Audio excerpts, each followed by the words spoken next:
ప్రభు క్రీస్తు నాథునిచి మిక్కిలిగా ప్రేమించబడి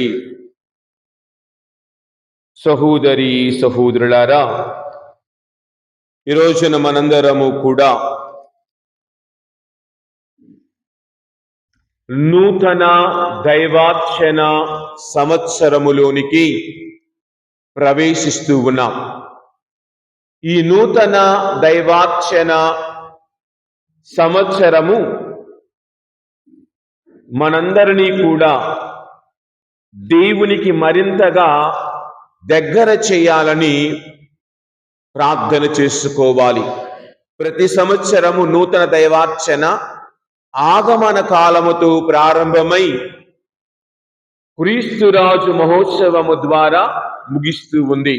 అంటే యేసు ప్రభు రాకడ సిద్ధపరుస్తూ క్రీస్తు జయంతి కాలములోనికి, తరువాత సామాన్య కాలములోనికి, తరువాత మళ్ళీ మధ్యలో మనందరము కూడా తపస్సు కాలం, తరువాత ఉత్థాన కాలం, తర్వాత మళ్ళీ సామాన్య కాలం, ఈ విధముగా 6 కాలాల ద్వారా మన ప్రతి సంవత్సరము దైవార్చనను జరుపుకుంటూ ఉంటాం. మరి ఈ రోజున దేవుడు తన 3 గ్రంథాల ద్వారా, 3 పఠనాల ద్వారా మనందరినీ తనతో నడవమని కోరుతూ ఉన్నారు. ఆగమన కాలపు మొదటి ఆదివారములో దైవార్చన సంవత్సరములో, అనగా అడ్వెంట్ అంటాం ఇంగ్లీషులో, అది 2 పదాల కలయిక. అడ్వెంట్ అనగా రాకడ, నిరీక్షణ, ఆగమనము అని అర్థం. కావున ప్రభు రాకడకు, ప్రభు ఆగమనానికి మనందరము నిరీక్షిస్తూ ఉండగా, ఆ నిరీక్షణలో మనము ఏమంటాం, ఆ నిరీక్షణలో మనము దానిని విశ్వాసాన్ని కోల్పోకుండా, రోమిలకు వ్రాయబడిన లేఖ 5వ అధ్యాయం 5వ వచనములో మనం నిరీక్షించు నిరీక్షణ మనలను నిరాశకు గురి చేయదన్న మాటను అక్కడ మనము చదువుతూ ఉన్నాం. ఈ నిరీక్షణ మనకు నిరాశను కలిగింపదు. ఏలైనా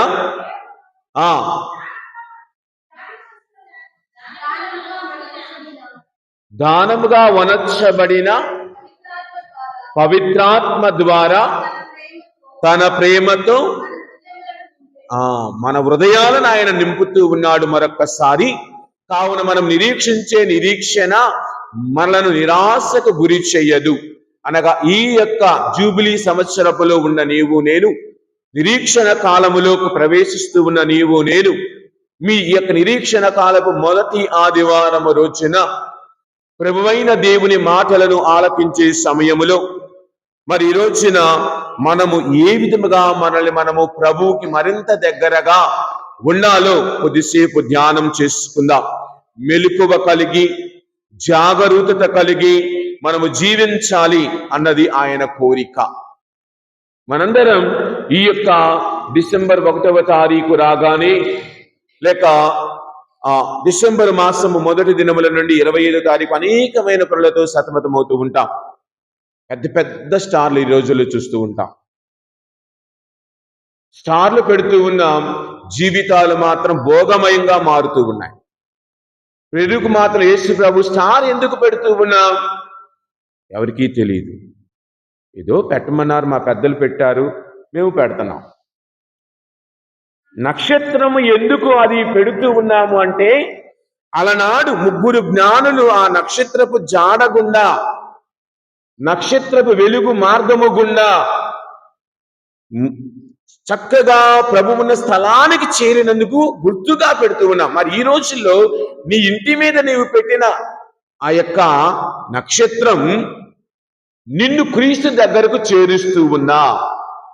నీ ఇంటి మీద పెట్టిన స్టారు, అదే ఇప్పుడు చెప్తూ ఉంటాను, ఇంటి మీద స్టారు, ఇంటిలో బారు. ఇది మన జీవితం.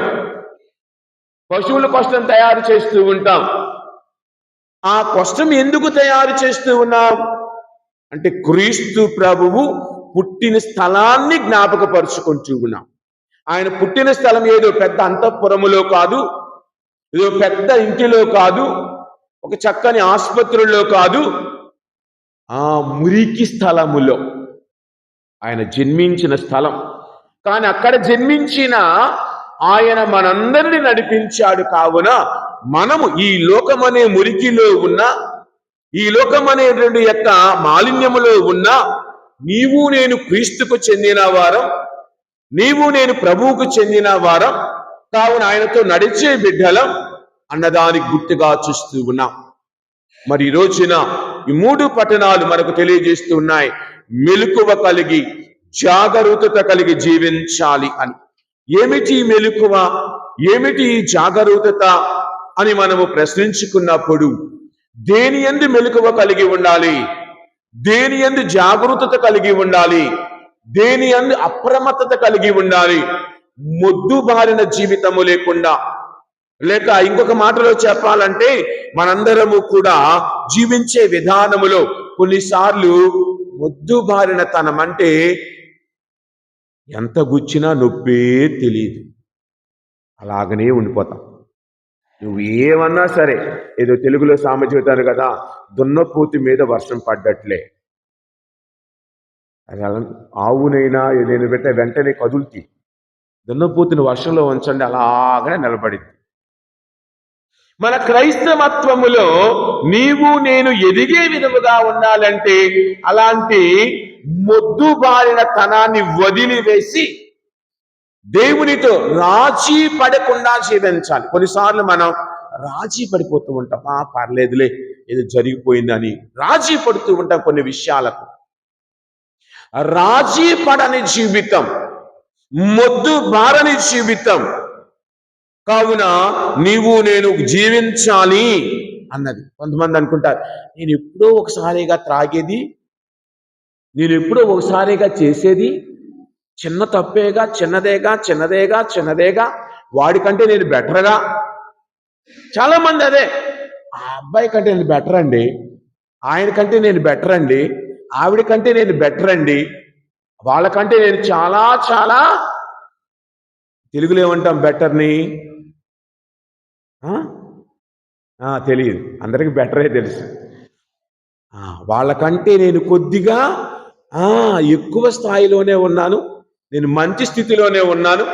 కావున ఈరోజు నా దేవుడు అడుగుచూ ఉన్నది, ఇదిగో మన జీవితంలో ఉన్న భయాల వలన, వేదన వలన మనము మొద్దుమారిపోతూ ఉన్నామా, లేక రెండవది మనము జీవితములో రొటీన్గా జరుగుతుంటాయి కొన్ని విషయాలు.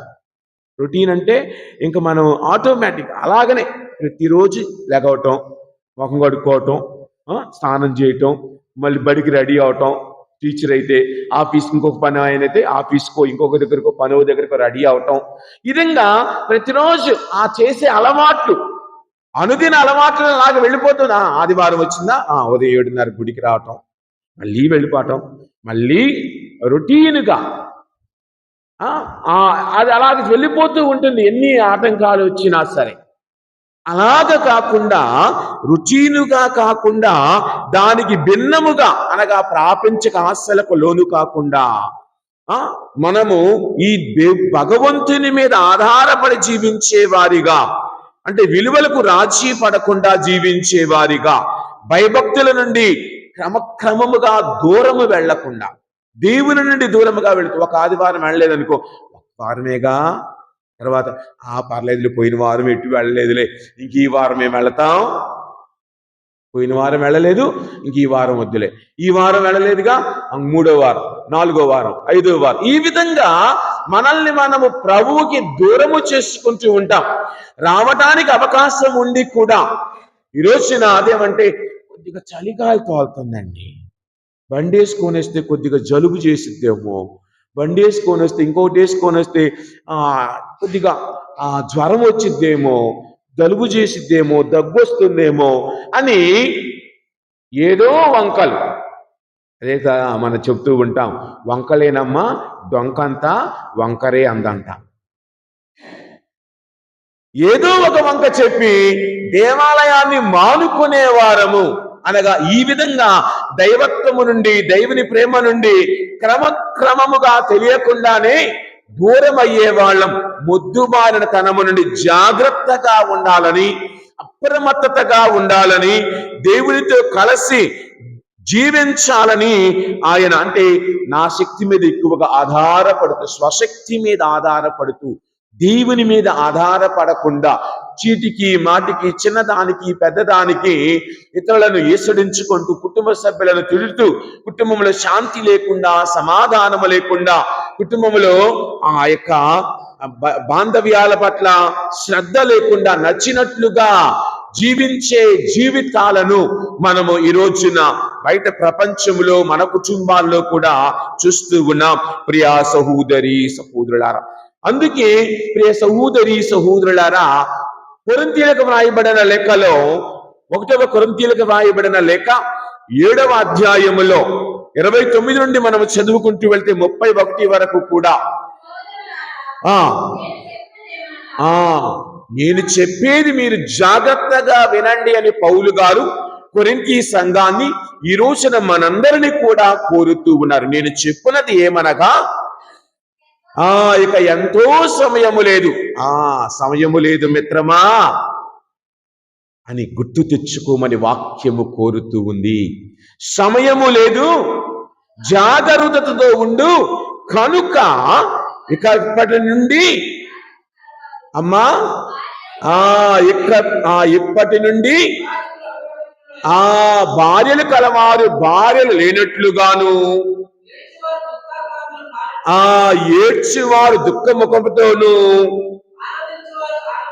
ఆనందించేవారు ఆనందము లేనట్లుగాను, ఏదైనా కొత్తది ఏదైనా కొనుక్కుంటే అది నాది కాదన్నట్లుగా జీవించుటకు గాను, లౌకికముగు వస్తువులతో వ్యాపారము చేయువారు వానితో సంబంధము లేనట్లుగాను ప్రవర్తించవలయును. ఏలయనా ఈ ప్రపంచం ఇప్పుడు ఉన్నట్లుగా ఇక ఎంతో కాలము ఆల్రెడీ మారుతూ వచ్చింది, ఇంకా మారిపోబోతూ ఉన్నది.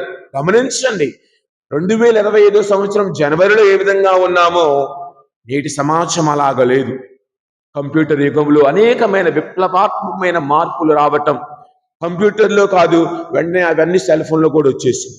అదేమంటే ఈజీగా ఒకప్పుడు మనం ఓ ఫ్లెక్సీయో ఒక డిజైనో చేయాలంటే ఏం చేసేవాళ్ళం,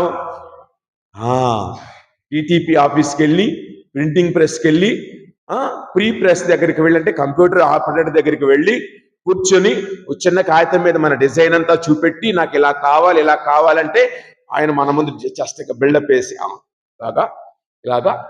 ఇప్పుడు అదే మనం ఇంట్లో కూర్చొని మనకు కావలసిన డిజైన్లో మనంతటి మనమే, అది జనవరిలో లేదు, ఫిబ్రవరిలో లేదు, మార్చిలో లేదు, గత 2-3 నెలలు 4-5 నెలల నుంచి మరీ విపరీతంగా థంబ్నెయిల్స్ పెట్టడం. ఒకప్పుడు వేరే వాడిని అడిగేవాళ్ళు, ఇది యూట్యూబ్లో ఏదైనా పెట్టాలంటే థంబ్నెయిల్స్ లాంటివో ఇంకోటి పెట్టాలంటే, ఇవన్నీ ఇప్పుడు మనం సొంతగా చేసుకోండి. ఇప్పుడు ఉన్న విధముగా ప్రపంచము ఇక ఉండబోదు, చాలా మార్పులు రాబోతూ ఉన్నాయి. అందు ముఖ్యముగా ఆధ్యాత్మికత యందు అనేకమైన మార్పులు రాబోతూ ఉన్నాయి. కావున నీ ఆధ్యాత్మికతలో జాగరూకత కలిగి ఉండాలి. నిన్ను దేవునికి దగ్గరగా ఉంచుకోవాలి అని ఈ ప్రపంచం ఇప్పుడు ఉన్న రీతిన ఇక ఎంతో కాలము ఉండదు. కావున ప్రపంచము మారుతూ ఉన్నది అంటే ప్రపంచంలో మనం కూడా మారుతూ ఉంటాం. మారుతున్నామంటే మంచి వైపుకు మారుతున్నామా, చెడు వైపుకు మారుతున్నామా అన్నది మనం ఆలోచించాలి. మంచి వైపుకు మారితే పర్వాలేదు, మరి మంచి వైపుకు మారి ఇంకొక 2 ప్రాబ్లమ్స్ ఉన్నాయి. గర్వముగా మారుతున్నామా, తగ్గింపుగా మారుతూ ఉన్నామా? తగ్గింపుగా మారినా పర్వాలేదు, అందులో మళ్ళీ 2 సమస్యలు ఉన్నాయి. ఓవర్ యాక్టింగ్, అతి వినయం దూత లక్షణం అన్నారు పెద్దలు. బాధలుగా అన్న చెబుతాడ్రా పాటించడు, అన్న చెబుతాడ్రా పాటించడు. ఈ విధంగా మనము జీవిస్తూ ఉన్నామా? అన్న చెప్పడం వరకేరా అని మనలో మనం అనుకుంటూ ఉంటాం. ఈ రోజున ఆయన అంటూ ఉన్నది, ఈ ప్రపంచం ఇప్పుడు ఉన్నట్లుగా మరి ఎంతకాలము ఉండబోదు, కావున నిన్ను నీవు దేవునికి దగ్గరగా ఉంచుకుంటూ ఉన్నావా? అందుకే ప్రియ సహోదరి సహోదరులారా, ఆయన వాక్కు వెలుగులో నడవాలి. అదే ఈనాటి మొదటి పట్టణం చివరి వచనం 5వ వచనం ఏమని పలుకుతూ ఉన్నది? యాకోబు వంశజులారా 2 ప్రభు ఇచ్చు వెలుగులో. ఇదే యాకోబు వంశజులారా అనే పేరు తీసేసి ఈ పేరు పెట్టుకొని చదువుకోండి. ఏమంటూ ఉన్నది? ఇప్పుడు మనము ప్రభువు దయచేయు వెలుగులో నడచుదము. ఇప్పుడు ప్రభువు నీకు నూతన వెలుగు ఇవ్వబోతూ ఉన్నాడు.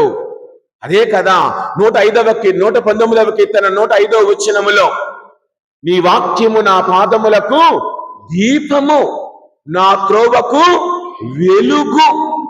కావున దేవుని వెలుగులో నడిచే వారిగా నీవు నేను ఉండాలి.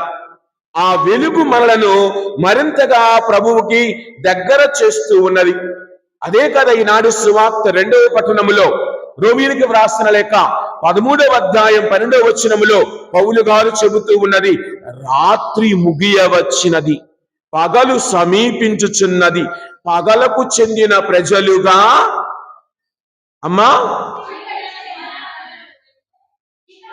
చీకటికి చెందిన పరులనిక మానివేయుదము, పగటి వేళ పోరాటమొనర్చు ఆయుధములను ధరించడం. ఏమిటి ఆ ఆయుధములు అంటే? కత్తి, కటారు కదా, పిడిబాకులు లాంటివి కాదు. దానికి బదులుగా దేవుని జ్ఞానములో, దేవుని ప్రేమలో జాగరూకతతో నడవమని ఆయన కోరుతూ ఉన్నారు. ఈ రోజున విన్నట్టు అది సువార్తల 24వ అధ్యాయములో 42వ వచనంలో ప్రభు ఏమంటూ ఉన్నారు? కనుక మీరు జాగరూకులై అప్రమత్తులై ఉండు, ఏలయన మీ ప్రభువు ఎప్పుడు వచ్చునో మీరు ఎరుగరు. ప్రభు వచ్చు దినము మనకు తెలియదు, ఆయన మనల్ని అడుగు దినము మనకు తెలియదు. కావున ఎప్పుడూ కూడా అప్రమత్తత కలిగి, జాగరూకత కలిగి, మెలకువ కలిగి దేవునికి చెందిన బిడ్డలుగా ఉండాలి అని కోరుతున్నారు. అందుకే మన జీవితంలో 4 అనుభవాలు ఉండాలి. 2వ రాజుల గ్రంథంలోనికి ఒక్కసారి వెళితే 2వ అధ్యాయము దగ్గర మనం గమనిస్తే మొదటి వచనం దగ్గర ఏమిటి ఉన్నది? అక్కడ హెడ్డింగ్, ఎలీషా వద్ద నుండి కొనుపోబడువు కాలము సమీపించినది. ఎలీషా వద్ద నుండి కొనిపోవుబడు కాలము సమీపించినది అన్న మాటలను అక్కడ మనము చూస్తూ ఉన్నాం. అవునా కాదు? హెడ్డింగ్ ఏంటమ్మా? 2వ రాజుల గ్రంథమే కదా. 2వ రాజుల గ్రంథం 2వ అధ్యాయం. ఏలియా మోషే కొనుపోబడుటకు అతడు మారుగా ఎలీషా ప్రవక్త అగుట అన్న హెడ్డింగ్ ఉంది. తర్వాత మొదటి వచనం ఏమని ఉన్నది? ప్రభు ఏలియాను సుడిగాలిలో ఆసన్నమయ్యను. అప్పుడు ఎలీషా ఇద్దరు ఎక్కడి నుండి బయలుదేరారట? గిల్గాలు నుండి బయలుదేరారు. గిల్గాలు అనే పదం మనము గమనిస్తే యెహోషువ గ్రంథములో 5వ అధ్యాయం 9వ వచనంలో చూస్తూ ఉంటాం. గిల్గాలు అనగా దుర్లింపబడుట, దాటబడుట అని అర్థము, లేక రాళ్ళు తొలగించుట అని అర్థము. చదువుదాం ఒకసారి 5వ అధ్యాయం 9వ వచనం. అపకీర్తిని తొలగించెను చెప్పెను, కాబట్టి నేటి వరకు ఆ ప్రదేశము గిల్గాలు అని పిలవబడిన. గిల్గాలు అనగా కింద చూడండి ఫుట్ నోట్లో, రాళ్ళు తొలగించిన లేక దుర్లింపబడిన స్థలము.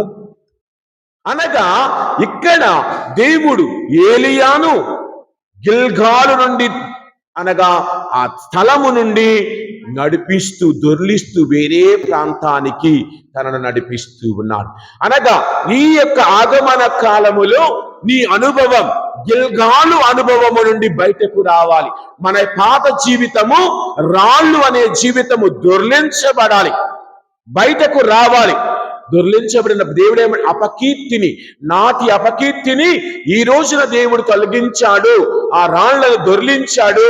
కావున గిల్గాలు అని పేరు వచ్చింది. అనగా నీ జీవితములో కూడా నీవు ఆ యొక్క దొర్లించబడాలి. ఆ రాళ్ల నుండి, ఆ యొక్క అడ్డముగా ఉన్న జీవితము నుండి నీవు దొర్లించబడ్డప్పటి వరకు ఏలియా ఆ యొక్క వాటికి దగ్గరగా ఉన్నప్పుడు ఆయన తొలగించాడు, ఆయన దారిని సుగమము చేశాడు. నీ జీవిత దారిని ఆయన సుగమము చేయాలి అంటే గిల్గాలు అనుభవం నీలో నాలో ఉండాలి. అనగా దేవుడి మాట ద్వారా నీవు దొర్లించబడాలి. యోహాను సువార్త 11వ అధ్యాయములో లాజరు మరణించినప్పుడు లాజరు సమాధికి అడ్డముగా వేయబడిన రాయి దొర్లించబడింది. అప్పుడు లాజరు బయటికి రాగలిగాడు. అలాగని నీవు కూడా నీ జీవితములో దేవునితో నడవాలి అంటే పాత జీవితము దొర్లించబడాలి. గిల్గాలు అనుభవం నీలో నాలో ఉండాలి. ఆ రాళ్ళు దొర్లించబడాలి, అడ్డంగా ఉన్నవి తీసివేయబడాలి. ఆ రాళ్ల అనుభవము నుండి నీవు నేను బేతేలు అనుభవానికి వెళతాం. బేతేలును చూస్తూ ఉన్నాం. 2వ వచనములో ఏమంటూ ఉన్నారు ఆయన? మొదటి ఆ యొక్క 2వ రాజుల గ్రంథములో 2వ అధ్యాయములో 2వ వచనం, ఏలియా ఎలీషాతో నీవిచ్చట ఆగుము, ప్రభువు నన్ను బేతేలునకు వెళ్ళమని చెప్పెను. ఎక్కడికి వెళ్ళమన్నాడట? గిల్గాలు నుండి బేతేలునకు వెళ్ళమన్నాడు. ఆదికాండం 28వ అధ్యాయం 19వ వచనములో, ఆదికాండం గిల్గాలు నుండి దాటిన తరువాత ఎక్కడికి వెళ్ళాడు? బేతేలు అనగా దేవుని యొక్క నిలయము. పేరు పెట్టెను. లూజు, ఆ ఊరి పేరు లూజు. నా పేరు అక్కడ ఉంది, బైబిల్లో ఉంది. చూస్తే కొంతమంది మీ అఫీషియల్గా ఏం లేకుండా వస్తాం, ఏదో ఫ్యాషన్ షోకి వచ్చినట్టు, సినిమాకి వచ్చినట్టు బైబిల్ పట్టుకొని రావాలంటే నామూసి. అదేమంటే కొంతమంది గుళ్ళోనే పెట్టాలుతారు. దేవుడి దగ్గర అదే ఉండిద్దిలే, మా ఇంట్లో మళ్ళీ ఎందుకు అడ్డం, మేము తిట్టుకునే అన్న చొత్తా ఉండిద్ది, మేము కొట్టుకునే అన్న సొత్తా ఉండిద్ది అని. మొయటానికి బరువు, తీయటానికి బరువు. కొంతమంది ఏమంటున్నది? బేతేలు అంటే అర్థం ఏమిటమ్మా? దైవ ఎక్కడుండి ఆయన వచ్చాడు? దాటబడ్డ వ్యక్తి. రాళ్లు తొలించి స్థలము నుండి దేవుని ఆలయానికి నన్ను వెళ్ళమంటూ ఉన్నాడని ఏలియా చెబుతూ ఉన్నాడు. మరి ఈ రోజున నీ కుటుంబంలో అడ్డంకులన్నీ తొలగించుకొని నీవు నేను అందరం ఆ యొక్క దేవుని నిలయమైన బేతేలులకు వస్తూ ఉన్నామా? అది అప్రమత్తత. అనగా దేవుని దగ్గరకు నడవటం, దేవునితో సహవాసము చేయటం. గిల్గాలు అనుభవం నుండి బేతేలు అనుభవము నీవు నేను పొందగలిగినప్పుడు ఆ అనుభవం నిన్ను యెరికో వరకు తీసుకొని వెళుతుంది. యెరికో అంటే పరిమళములు వెదజల్లు స్థలం. యెరికో అనగా పరిమళములు వెదజల్లు స్థలం. మనము గమనిస్తే యెహోషువ గ్రంథంలో చూస్తూ ఉంటాం. యెరికోను వారు ముట్టడించారు. యెరికోలో ఉన్నటువంటి సమస్తమును వారు నాశనము చేశారు. కానీ అక్కడ ఉన్న ఒక కుటుంబము రక్షించబడినది. రాహాబు కుటుంబము మాత్రమే రక్షించబడినది. అంతటి కష్టములో కూడా గమనించండి. తరువాత వాక్యము చదివితే 2వ రాజుల గ్రంథం 2వ అధ్యాయం 4వ వచనములో ఏలియా ఎలీషాతో నీవిచ్చట ఆగుము, ప్రభువు నన్ను యెరికో వెళ్ళమనెను. గమనించండి. మొదటిగా ఆ దేవుడు ఎక్కడికి వెళ్ళమన్నాడు? గిల్గాలుకు వెళ్ళమన్నాడు. తరువాత ఎక్కడికి వెళ్ళమన్నాడు? బేతేలునకు వెళ్ళమన్నాడు. ఇప్పుడు ఎక్కడికి వెళ్ళమంటూ ఉన్నాడు? యెరికోకు వెళ్ళమంటూ ఉన్నాడు. దేవుని ప్రణాళికను బట్టి తాను నడుస్తూ ఉండగా, అప్రమత్తత కలిగి నడుస్తూ ఉండగా, నీ జీవితములో నీవు గిల్గాలును దాటి, బేతేలును దాటి యెరికో వరకు చేరుతూ ఉన్నావా? నీ జీవిత ప్రయాణములో ఎదురయ్యే సవాళ్లలో నీవు దేవునితో నడవగలుగుతున్నావా? దేవుని ఆలయమునకు వచ్చావు, బేతేలు అనే దేవుని లయమునకు వచ్చావు, అప్రమత్తత కలిగి ప్రార్థించావు. ఆ ప్రార్థనలో నీ జీవితము పరిమళాలు వెదజల్లే స్థలముగా, యెరికో మాదిరిగా నీవు జీవించగలుగుతూ ఉన్నావా? ఇవన్నీ దాటితే చివరకు వచ్చేది యోర్దాను అనుభవము. యోర్దాను అనుభవాన్ని నీవు పొందాలి అంటే, గమనించండి, అదే అధ్యాయములో 6వ వచనం ఒక్కసారి చూస్తే, ఆ ఏలియా ఎలీషాతో, నీవిచ్చట ఆగుమో, ప్రభువు నన్ను యోర్దాను నదికి వెళ్ళమని చెప్పాడు. యోర్దాను అనుగా దాటుట అని అర్థము. ఏమి దాటాలి? గమనించండి, ఏలియా యోర్దాను నది యువతలి నుండి అవతలికి వెళ్ళగానే తాను దేవునికి దగ్గరగా అయిపోయాడు. ఈ జీవితములో కూడా నీ ఇంటి దగ్గర నుండి దేవాలయం అనే యోర్దానులోనికి నీవు దాటినప్పుడు, ఈ మధ్యలో ఉన్నటువంటి చిన్న చిన్న ఆ యొక్క ఎదురులను, సవాళ్లను ఎదుర్కొంటూ చక్కగా యోర్దాను అనుభవాన్ని పొందినప్పుడు దేవుని నీవు నేను చేరగలం, దేవునితో నీవు నేను నడవగలం. అప్పుడు ఏమి ఉండాలి? అహము ఉండకూడదు. నేను మాత్రమే చేయగలను, నాకు మాత్రమే తెలిసిన కొంతమంది ఉంటారు. నేను లేకపోతే ఈ గుడే పడిపోయింది, నేను లేకపోతే గుడి ఎలాగ బతికిద్దో, ఈ ఫాదర్ గారు ఎలా బతుకుతాడు, నేను ఉండబట్టే ఫాదర్ గారు ఎంత చక్కగా ఉన్నాడు అనుకోవటంలో తప్పు లేదు. నా వలనే అనుకోవటంలో అది గర్వం, అది గర్వం. నేను లేకపోతే గుడి నాశనం, నేను లేకపోతే అసలుకి అన్ని చిందరమందరే. కొంతమంది ఉంటారు సిస్టర్లు, నాకు తెలిసిన అనుభవం. అదృష్టం ఏంటంటే నేను మొదటిసారి ప్యారిస్ విజిట్ అయ్యాను, ఎక్కడ అనుభవం లేదు, ఫ్రెష్. కానీ అక్కడప్పుడు పూజలకి ప్రసంగాలకి వెళ్ళేవాడిని కదా, అక్కడ చూస్తే ఫాదర్ గారండి, నేను లేకపోతే గుడి లాగా ఉండదండి, మీరు లేకపోతే ఇంకా బాగుండేది గుడి. సారీ సిస్టర్స్, మిమ్మల్ని కాదు. గమనించండి, ఈ రోజున మొదటిగా గిల్గాలు అనుభవం, తర్వాత బేతేలు అనుభవం, తర్వాత యెరికో అనుభవం, చివరిగా యోర్దాను అనుభవం. ఇవన్నీ దాటితే చివరికి నువ్వు దేవుని చేరగల. అంతేకాని ఇలా చేతులెత్తేసి నీవు తప్ప నాకు దేవుడు లేడయ్యా, నీవే నా రక్షకుడు అని చేతులెత్తి ప్రార్థించేంత మాత్రాన దేవుని దర్శనమును పొందలేవు. ఈ అనుభవాలు నీ జీవితంలో ఉన్నప్పుడే, అనగా ఈ కష్టాలు నీవు దుర్లించబడాలి, కష్టపడాలి. అప్పుడు నీవు దేవాలయానికి వస్తావు. దారి మధ్యలో అనేక మందిని ఆపుతూ ఉండవచ్చేమో దేవాలయానికి వచ్చేటప్పుడు. అవి దొర్లించుకుంటూ, తొలగించుకుంటూ నీవు రాగలిగినప్పుడు, దేవుని ఆలయంలో ఉండి ప్రార్థించినప్పుడు నీ జీవితము పరిమళభరితముగా మారుతుంది, దేవుని చేత దీవించబడుతుంది. అప్పుడు నీవు దాటగలుగుతావు ఈ జీవితాన్ని. ఈ జీవితాన్ని దాటగలిగినప్పుడే, ఈ జీవితం నుండి బయటకు రాగలిగినప్పుడే, జాగరూకతతో చేయగలిగినప్పుడే ఇవన్నీ మనకు సమకూరుతాయి. ప్రియ సహోదరి సహోదరులారా, అందుకే తెలుగులో ఒక పద్యం ఉన్నది, సంస్కృతంలోను తెలుగులోను. కృష్ణో నాస్తి దుర్భిక్షం అన్నారు. అదొకటే మనకు తెలుసు. తర్వాత ఇంకా 3 లైన్లు ఉంటాయి, చాలా మందికి తెలియదు. కృష్ణో నాస్తి దుర్భిక్షం అంటే ఏమిటి? కష్టపడేవాడికి ఏమంటాము, కష్టపడి పని చేసేవాడికి ఏ కరువు రాదు, ఏ దుర్భిక్షం అతని ఇంటి ముందుకు చాలదు, కష్టపడతాడు కాబట్టి. రెండవది జపముతో నాస్తి, ఏమంటారు, జపముతో నాస్తి పాతకం అంటే పాపం. జపము చెప్పుకునే వాడికి పాపము అంటదు. దేవునితో జీవించే వాడికి పాపము అంటదు. భక్తితో భగవంతుని పూజించే వాడికి ఏ పాపము అంటదు. జపముతో నాస్తి పాతకం అంటారు. మూడవది మౌనేన కలహ నాస్తి, అంటే మౌనగా ఉండేవాడి దగ్గర ఎలాంటి తగాదాలు రావు.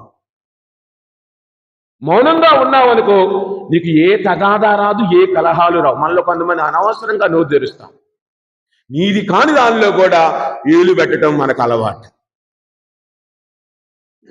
మనం మన విషయంలో వదిలేస్తాం, పక్కవాడి విషయానికి ఏంటండి మా వాడిని మీరు అంటారు.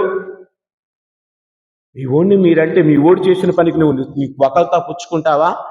నాకెందుకులేండి, మీరు చూసుకోండి అని చివరికి తప్పించుకొని పోతావు, మాట్లాడిందల్లా మాట్లాడేసి. కావున ఏమంటూ ఉన్నది? మౌన కలహ నాస్తి అంటూ ఉన్నది. ఇక చివరిగా నాస్తి జాగ్రత్త భయం, అంటే జాగ్రత్త గలవానికి ఏ భయము ఉండదు. జాగ్రత్తతో ఉండవాడికి, మెలకువతో ఉండవానికి ఏ భయము అవసరం లేదు. ఎందుకు? వాడు మెలకువతో ఉన్నాడు, వాడు అప్రమత్తతగా ఉన్నాడు, ఎప్పుడు ఏ క్షణం ఏం జరుగుతుందో ముందు ఆలోచించుకుంటూ ఉన్నాడు. కావున వాడికి ఏ భయము లేదు. కావున నీ జీవితములో మరి కృష్ణు నాస్తి దుర్భిక్షం, అలాగని జపముతో నాస్తి పాతకం, మౌనైన కలహ నాస్తి జాగ్రత్తతో భయం అన్న మాటలను బట్టి నీవు నేను ఏమి నేర్చుకుంటూ ఉన్నాం? మరి మనందరం ఈ రోజున ఈ సమయములో దేవుని ముందు ఉండగా నీవు నేను ఈ అనుభవాన్ని బట్టి దేవునితో నడిచే వారిగా ఉన్నామా? దేవునితో వెళ్లే వారిగా ఉన్నామా? దేవుని ముందు చక్కని మనసుతో జీవించే వారిగా ఉన్నామా? జాగరూకతగా జీవించమని వాక్యము కోరుతూ ఉంది. మనసు విషయములో జాగ్రత్తతో ఉండాలి. అదే సామెతల గ్రంథం 4వ అధ్యాయం 23వ వచనములో పాపములో పడకుండా జాగ్రత్తగా జీవించాలి. మనసు విషయములో పదిలము చేసుకొనుడు. నీ మనస్సు, నీ హృదయము నీ జీవిత గతికి మూలాధారము కావున ఈ జీవితములో నీ హృదయమును విషయములో జాగ్రత్తగా ఉండు. అలాగనే నీ నోటి మాట విషయములో కీర్తన 37:30 వచనం ఒక్కసారి చూద్దాం. కీర్తన 37:30 వచనం ఒక్కసారి చూద్దాం. నీ నోటి మాట విషయములో జాగ్రత్తగా ఉండాలి.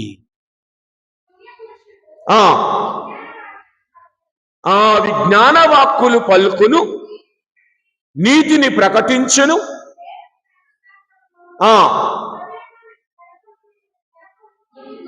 నా హృదయమున నిలుపుకొని. ఏమిటి? మంచివాడు దేవుని మాటలను హృదయములో నిలుపుకుంటాడు. తను పలికే మాటలు కూడా పవిత్రమైన మాటలుగా ఉంటాయి. కావున ఈ రోజున నీవు నేను గ్రహించవలసినది నీ హృదయ విషయములో, నీ మాటల విషయములో, నీ నడక విషయములో. ఎఫెసీయులకు వ్రాయబడిన లేఖ 5వ అధ్యాయం 15వ వచనం ఒక్కసారి చూద్దాం.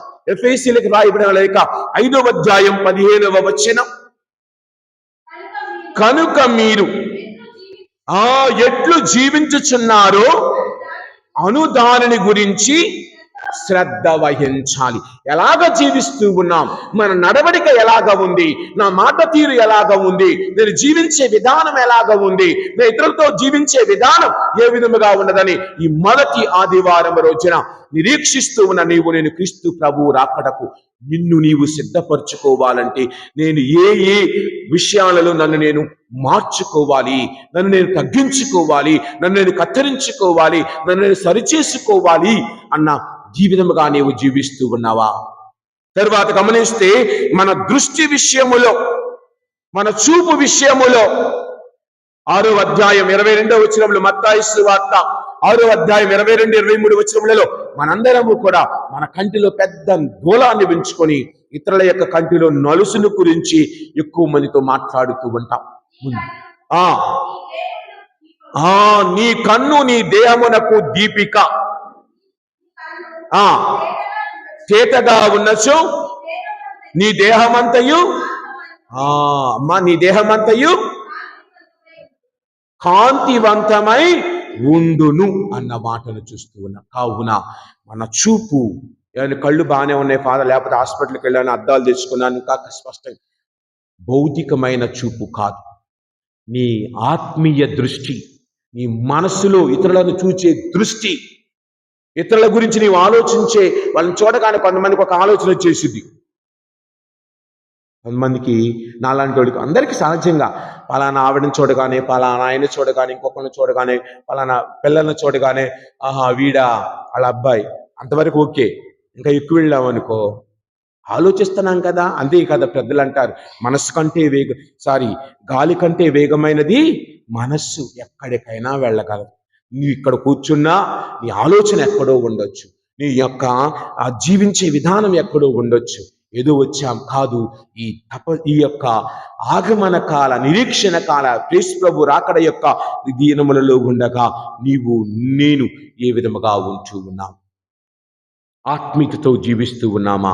సిద్ధపాటు కలిగి జీవిస్తూ ఉన్నామా? ప్రార్థన చేసుకుంటూ జీవిస్తూ ఉన్నామా? వాక్కును ధ్యానిస్తూ జీవిస్తూ ఉన్నామా? ధైర్యముతో నిరీక్షణగా ప్రభు కోసం ఎదురుచూసే వారిగా ఉన్నామా? కావున ఈ రోజున మన విశ్వాసములు స్థిరపడి మనస్సును దయచేయమని, మనందరము చక్కగా అనుభవాలతో ప్రభువుతో నడిచే మనస్సును దయచేయమని ప్రభు అడుగుతూ ఉన్న మాటలను బట్టి మన జీవితములో దేవునికి దగ్గరగా ఉండే మనస్సును దయచేయమని గమనించండి. ఈనాటి సువార్తలో నోవా జీవితంలో జరిగినట్లుగా మన జీవితము జరగకూడదు. ఈనాటి సువార్తలో ప్రభు ఏమంటూ ఉన్నారు? నోవా దినములలో ఎట్లు జరిగిను అటులనే మనిషి కుమారుడు రాకడయును ఉండును. కావున మనిషి కుమారుడి రాక గమనించండి. నోవా దినములు ఎట్లుండెనో, తర్వాత జల ప్రళయమునకు ముందు వారు ఏ విధముగా జీవించారు? తినుచు త్రాగుచు వివాహం ఆడుకొనుచు జీవించారు. కానీ నోవా ఓడనెక్కనంత వరకే. అలాగని నీ జీవితంలో కూడా ఇన్ని జరుగుతూ ఉన్న ప్రభు అనే ఓడను ఎక్కి సురక్షితమైన దేవుని చెంతకు నీవు ప్రయాణించే బిడ్డగా ఉండాలని ప్రభు కోరుతున్నారు. ఈ రోజున గమనిస్తే సువార్తలో 3 విషయాలు చూస్తూ ఉన్నాం. తర్వాత ఏమిటి? 40వ వచనములో ఆ సమయమున ఇద్దరు పొలములో ఉండగా ఒకడు తీసుకుని వేయబడతారు, ఒకడు ఉంచబడతారు. మరి నీవు ఏ స్థలములో ఉన్నావు? ప్రభువుతో వెళ్ళే బిడ్డగా ఉన్నావా? వదిలివేయబడే బిడ్డగా ఉంటూ ఉన్నావా?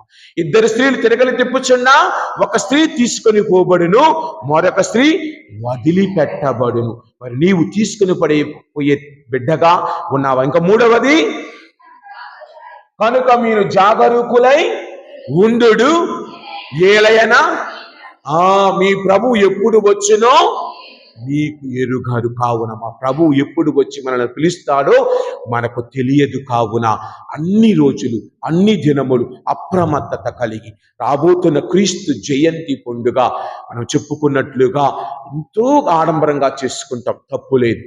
ఇవన్నీ చేసుకోవాలి.